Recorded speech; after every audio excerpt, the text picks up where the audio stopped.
So good morning students. So last lecture में क्या है, हमने स्लेटर रूल डिस्कस किया था कि स्लेटर रूल किस लिए यूज़ होता है। स्क्रीनिंग कांस्टेंट की वैल्यू हम निकाल सकते हैं और स्क्रीनिंग कांस्टेंट की वैल्यू निकाल के हम क्या है इफेक्टिव न्यूक्लियर चार्ज की क्या है वैल्यू निकाल सकते हैं, क्योंकि जो इफेक्टिव न्यूक्लियर चार्ज होता है that is equal to Z minus S। और ये जो S की वैल्यू है क्या होता है, ये S स्क्रीनिंग कांस्टेंट होता है। और स्क्रीनिंग कांस्टेंट की वैल्यू हम बाय यूजिंग स्लेटर रूल क्या कर सकते हैं, निकाल सकते हैं। ठीक है, आज हम बात करते हैं एप्लीकेशन क्या है स्लेटर रूल की, एप्लीकेशन ऑफ स्लेटर रूल। ठीक है, तो सबसे पहले जो इम्पोर्टेंट एप्लीकेशन है स्लेटर रूल की वो यही है कि स्लेटर रूल ने क्या एक्सप्लेन किया। इसने ये एक्सप्लेन किया कि जब हम इलेक्ट्रॉन की फिलिंग करने लगते हैं, जब हम इलेक्ट्रॉन की फिलिंग करने लगते हैं तो 4s में पहले इलेक्ट्रॉन फिल होते हैं, देन 3d से y। एक तो हमने n+l रूल से इस चीज़ को एक्सप्लेन किया था, तो स्लेटर ने भी क्या है अपना ये चीज़ को क्या किया था, एक्सप्लेन किया था कि क्यों 4s के अंदर पहले इलेक्ट्रॉन फिल होते हैं रादर देन 3d। ठीक है, तो इस चीज़ को हम कैलकुलेट कर सकते हैं by using Slater rule. For example मेरे पास मान लीजिए पोटेशियम है, पोटेशियम का एटॉमिक नंबर रहता है 19। ठीक है, तो अगर मैं इसकी इलेक्ट्रॉनिक कन्फिग्रेशन लिखूँ 1s2 2s2 2p6 3s2 3p6, ये टोटल 18 इलेक्ट्रॉन हो गए। ठीक है, अब एक इलेक्ट्रॉन बाकी बच गया। ठीक है, अब मैं पहले मान लेती हूँ कि वो एक इलेक्ट्रॉन किसके अंदर एंटर कर रहा है, 4s के अंदर एंटर कर रहा है। किसके अंदर एंटर कर रहा है, 4s के अंदर। तो मेरा इलेक्ट्रॉनिक कन्फिग्रेशन क्या हो गया, 1s2 2s2 2p6 3s2 3p6 4s1। ठीक है, तो अगर ये 4s1 के अंदर एंटर कर रहा है तो अब यहाँ पर आप इस इलेक्ट्रॉन के लिए स्क्रीनिंग कांस्टेंट की वैल्यू निकालिए और स्क्रीनिंग कांस्टेंट की वैल्यू निकाल कर क्या करिए, इफेक्टिव न्यूक्लियर चार्ज निकालेंगे हम। तो सबसे पहला हमारा काम क्या रहता है, ग्रुपिंग करना। तो ग्रुपिंग करिए 1s2 2s2 2p6, बताया था ना S और P को इकट्ठा रखना है, 3s2 3p6 फिर 4s1। तो सबसे पहले हमने ग्रुपिंग कर दी। अब हमें क्या करना है, स्क्रीनिंग कांस्टेंट की वैल्यू निकालनी है। ठीक है, सबसे पहले हम क्या देखते हैं कि यहाँ S के साथ कोई और इलेक्ट्रॉन है, कोई इलेक्ट्रॉन नहीं है। दैट मीन्स 0.35 के साथ तो क्या आएगा, 0 आ जाएगा। ठीक है, क्यों आएगा 0 समझ गए ना अब आप लोग। ठीक है, नेक्स्ट हम बात करते हैं किसकी, नेक्स्ट हम बात करेंगे नेक्स्ट n-1 के लिए हम क्या लेते हैं 0.85, तो 0.85 इंटू में 8 आ जाएगा। ठीक है, ये n-1 शेल होगी और ये पूरी की पूरी क्या हो जाएगी, हमारी n-2 हो जाएगी। ठीक है, और n-2 के लिए हम क्या लेकर चलते हैं 1.0 कंट्रीब्यूशन, और टोटल इलेक्ट्रॉन कितने हैं 6 8, टोटल 10 इलेक्ट्रॉन हमारे हो जाएंगे। तो यहाँ से आप स्क्रीनिंग कांस्टेंट की जब वैल्यू निकालेंगे तो वो आएगी 16.80 क्या आ जाएगी, वैल्यू आ जाएगी। तो अगर 16.80 जो है स्क्रीनिंग कांस्टेंट की वैल्यू है तो Z effective nuclear charge is equal to Z minus S। Z की वैल्यू क्या है 19 है, S की वैल्यू क्या आई है 16.80, ये माइनस करेंगे तो वैल्यू आ जाएगी 2.20। ठीक है, ये तब वैल्यू आई है स्क्रीनिंग कांस्टेंट की। ये चीज़ समझ गए ना आप कि सेम ग्रुप के अंदर और इलेक्ट्रॉन नहीं है, इसलिए 0. हम क्या करते हैं 0.35 कंट्रीब्यूशन कब होता है, जब एलिमेंट होते हैं सेम ग्रुप के अंदर इलेक्ट्रॉन होते हैं। यहाँ तो एक ही इलेक्ट्रॉन है और उसी की स्क्रीनिंग कांस्टेंट की वैल्यू निकालनी है, तो यहाँ पर कंट्रीब्यूशन यहाँ पर क्या आ गया, मल्टीप्लाई में कोई भी इलेक्ट्रॉन नहीं है इसलिए हमने 0 कर दिया। n-1 है तो 0.85 और बाकी n-2 हो गए सारे के सारे, तो n-2 के लिए कंट्रीब्यूशन कितना है 1 रहेगा और टोटल कितने इलेक्ट्रॉन है 10 इलेक्ट्रॉन है। तो यहाँ से आप Z जो है इफेक्टिव न्यूक्लियर चार्ज की वैल्यू निकाल ली। तब हमने जब जो हमारा लास्ट इलेक्ट्रॉन कहाँ एंटर कर रहा था, S सब शेल में एंटर कर रहा था। अगर मैं मान लूँ ये इलेक्ट्रॉन S में एंटर ना करके D में एंटर कर रहा है, कहाँ एंटर कर रहा है D में, 2p6 3s2 3p6, और मैंने मान लिया ये लास्ट इलेक्ट्रॉन एंटर कर रहा है 3d1 में, मान लिया जस्ट। ठीक है, तो यहाँ पर सबसे पहला काम वही आप ग्रुपिंग बनाएंगे, ये ग्रुपिंग बन जाएगी।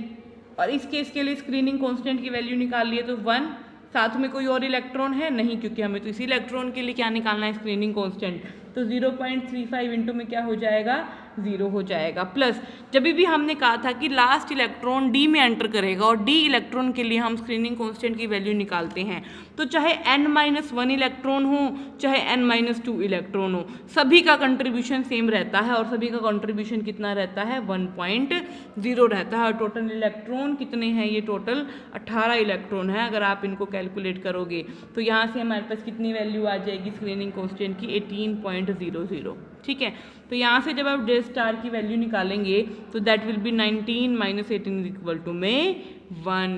तो यहाँ से हमें क्या पता चल रहा है कि इफेक्टिव न्यूक्लियर चार्ज किस केस में ज़्यादा लग रहा है, जब इलेक्ट्रॉन किसके अंदर एंटर था, हमारा s के अंदर, 4s के अंदर रेदर देन 3d, क्योंकि इफेक्टिव न्यूक्लियर चार्ज की वैल्यू 3d के केस में कम आ रही है। तो दैट मीन्स अगर इफेक्टिव न्यूक्लियर चार्ज 4s पे ज़्यादा लग रहा है 3d से, दैट मीन्स 4s की एनर्जी भी क्या होगी 3d से कम होगी। इसलिए जब हम इलेक्ट्रॉन की फिलिंग करते हैं तो हम 4s में पहले इलेक्ट्रॉन फिल करते हैं रेदर देन 3d। तो आई थिंक आपको ये समझ आ गया होगा फर्स्ट एप्लीकेशन।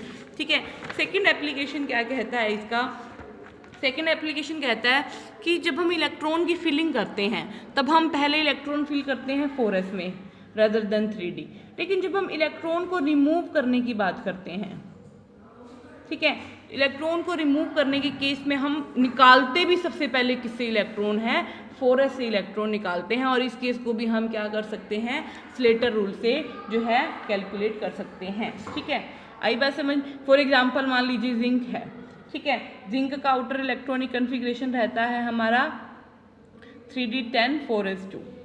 तो अगर मैं मान लो जिंक 2 पॉजिटिव 2 इलेक्ट्रॉन निकालना चाहती हूँ तो मेरे पास 2 ऑप्शन है, मैं तो s के 2 इलेक्ट्रॉन निकाल सकती हूँ या d से 2 इलेक्ट्रॉन निकाल सकती हूँ।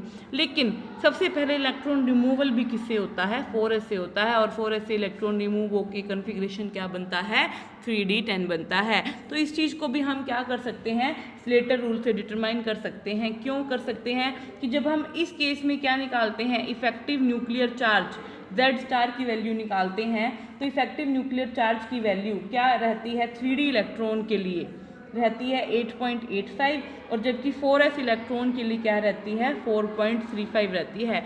तो अब यहाँ पर इस केस में किसके ऊपर ज़्यादा इफेक्टिव न्यूक्लियर चार्ज लग रहा है, 3d के ऊपर लग रहा है। दैट मीन्स वो शेल क्या है, न्यूक्लियस की तरफ ज़्यादा अट्रैक्टेड है। जितना ज़्यादा न्यूक्लियर चार्ज लगेगा किसी भी शेल के ऊपर, उसकी एनर्जी क्या हो जाएगी, लोअर हो जाएगी, और क्या हो जाएगी 4s की एनर्जी इस केस में क्या हो जाएगी, ज़्यादा हो जाएगी। किस केस में, जब हम इलेक्ट्रॉन को रिमूव करने की बात करते हैं। ठीक है, तो जब हम इलेक्ट्रॉन को रिमूव करेंगे तो सबसे पहले हम रिमूव भी किस में से करते हैं, 3d से, 4s से करते हैं रेदर देन 3d, क्योंकि 3d के ऊपर क्या चल रहा है, लग रहा है ज़्यादा इफेक्टिव न्यूक्लियर चार्ज लग रहा है। ठीक है, हो जाएगा। सिमिलरली स्लेटर रूल का यूज़ करके हम और चीज़ क्या एक्सप्लेन कर सकते हैं कि जो कैटायन का साइज होता है वो पेरेंट एटम से स्मॉल क्यों होता है, ठीक है, और जो अनायन का साइज होता है वो पेरेंट एटम से लार्ज क्यों होता है। तो अगर एग्जाम में आए कि सोडियम और सोडियम पॉजिटिव, एक है क्लोरीन, एक क्लोरीन नेगेटिव, ठीक है, तो इनके साइज के डिफरेंस को भी हम क्या कर सकते हैं, इजीली बता सकते हैं बाय यूजिंग स्लेटर रूल। ठीक है, तो ये काम अब आपका रहेगा। एक तो आपने सोडियम, एक सोडियम पॉजिटिव के केस में जो है क्या निकालना है, Z स्टार निकाल के दिखाना है मुझे। ठीक है, एक क्लोरीन और एक क्लोरीन नेगेटिव के केस में क्या निकाल के दिखाना है, Z स्टार निकाल के दिखाना है, इफेक्टिव न्यूक्लियर चार्ज। तो इफेक्टिव न्यूक्लियर चार्ज के बेसिस पर हम बता सकते हैं कि क्यों कैटायन का साइज स्मॉलर होता है देन पेरेंट एटम, और क्यों अनायन का साइज बड़ा होता है देन पेरेंट एटम। ठीक है, तो ये इसकी 3 मेन प्रॉपर्टी थी स्लेटर रूल की। ठीक है, क्या थी पहली कि जब हम इलेक्ट्रॉन की फिलिंग करते हैं तो सबसे पहले 4s में करते हैं। ठीक है, इस चीज़ को इसने एक्सप्लेन कर दिया। सेकंड इसने क्या एक्सप्लेन कर दिया कि जब हम इलेक्ट्रॉन का रिमूवल करते हैं तो रिमूवल भी 4s से करते हैं। ठीक है, और थर्ड इसने क्या एक्सप्लेन किया कि क्यों कैटायन का साइज़ क्या होता है, पेरेंट एटम से स्मॉल होता है, और क्यों अनायन का साइज़ जो है पेरेंट एटम से लार्ज होता है। और ये आप खुद करके देखिएगा, और जो है हम कल के जो हमारा जूम क्लास होगी उसमें एक बार हम डिस्कस भी कर लेंगे। ठीक है, नेक्स्ट आती है इसकी लिमिटेशन। ठीक है, इसकी लिमिटेशन में क्या है, सबसे पहले लिमिटेशन यही है इसकी, जब इसने ग्रुप बनाए, इसने S और P को इकट्ठा रखा। ठीक है, लेकिन S का जो पेनिट्रेशन पावर है और जो पी की पेनिट्रेशन पावर है उसमें लार्ज डिफरेंस है। एस की जो पावर रहती है वो क्या रहती है, पेनिट्रेशन पावर ज़्यादा रहती है रेदर देन पी, इसलिए हम इनको एक ग्रुप में प्लेस कर ही क्यों रहे हैं, ठीक है। सेकंड इसकी जो सबसे बड़ी लिमिटेशन थी वो ये थी कि इसने क्या माना, जब लास्ट इलेक्ट्रॉन डी शेल में हमारा एंटर कर रहा है तो उसके अंदर वाले इलेक्ट्रॉन को क्या है, इसने क्या माना, उसका कंट्रीब्यूशन सबका सेम माना, 1.0 माना। लेकिन ये चीज़ गलत थी, क्यों, क्योंकि हम एस पी डी एफ और वो भी अलग अलग शेल के, ठीक है, अलग अलग शेल के अलग अलग सब शेल की एनर्जी कभी भी सेम नहीं हो सकती और उनका कंट्रीब्यूशन कभी भी सेम नहीं हो सकता। उनकी एनर्जी भी डिफरेंट है और उनका कंट्रीब्यूशन भी क्या रहता है, डिफरेंट रहता है। इसलिए यहाँ पर भी ये जो हमारा जो पॉइंट था कि सारा जो जब लास्ट इलेक्ट्रॉन डी में एंटर कर रहा है तो उससे पहले का जितनी भी शेल है उनका कंट्रीब्यूशन सेम है, ये भी क्या थी, इसकी एक लिमिटेशन थी, ठीक है। तो यहाँ पर हमारा आज ये चैप्टर क्या होता है, फिनिश होता है। Thank you.